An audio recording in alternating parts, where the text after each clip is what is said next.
Jacob, saan matutulog? Kahit ako may picture ko dun yun, nakalagay.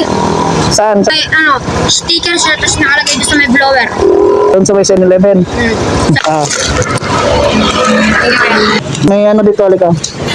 Kaya Bigay mo hati-hati kayo sa maniwala ka sa akin, kaya ko na to ng solo.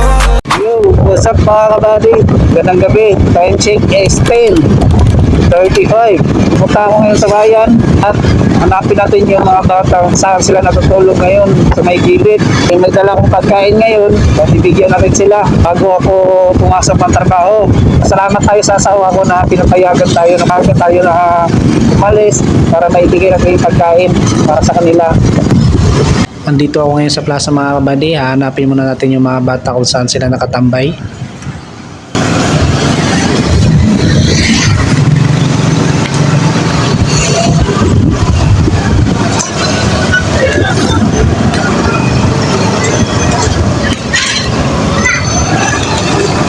Hinto muna tayo dito. Pagkatapos ko mag-park mga kabady, wala na ako ng pag-asa, hindi ko kasi sila makita. Kaya pumunta ako sa kabila, tinignan ko yun sa may basketball court kung sino ba yung naglaro. Hindi pala sila. So alis na lang ako. Wala sa plaza. Dito tayo sa may 7-Eleven. Pagkarating ko sa may 7-Eleven, nakita ko yung bata pero siya lang mag-isa. Kaya tinatawag ko siya kaagad. Ano kaya? Ano Jacob? Si JR lang po. Si JR? Nasa McDo. Si Jacob nasaan? Iwan ko sa pumupunta. Nasaan yung mga kasamaan mo? Ha? Nasaan yung mga kasamaan mo? Sa McDo yung isa. Dito ka lang ha. Magkakalis. Kung nakita mo si Jacob, pantayin mo. Okay.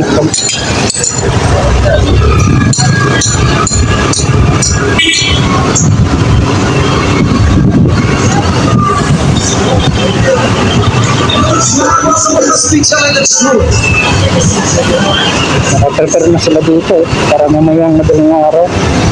Tulog si kabady natin sa McDo daw. Ayan, dito.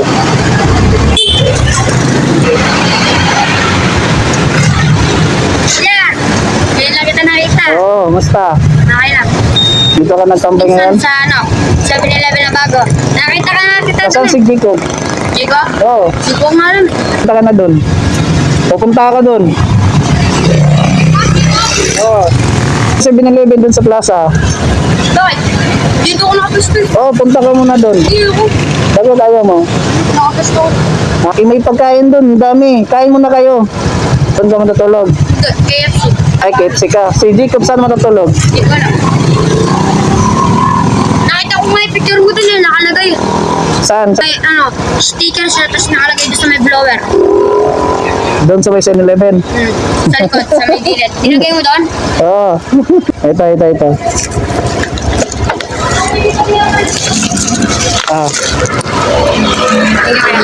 Kaya na lang yan ha. Kung gugutom ka, punta ka kay Jacob, nandun yung pagkain. Sige. Balikan natin yan sa may 7-Eleven, tapat ng plaza. Wala ka siya kuya? Wala eh. Saan kayo banda natulog? Dito sa gilid. Doon dito yung may generator doon. Sino pa inaanap mo niya kuya? Jacob nga. Mamaya pa yun, mga alas 12. May ano dito, halika. May ano dito, may juice dito. Inumin nyo na lang. Hati-hati na lang kayo. Pero pagkain to dito, marami yan. Pwede ka kumain ngayon, tapos bigyan mo si Jacob. Bakit ko natutulog gisingin ko na. Oo.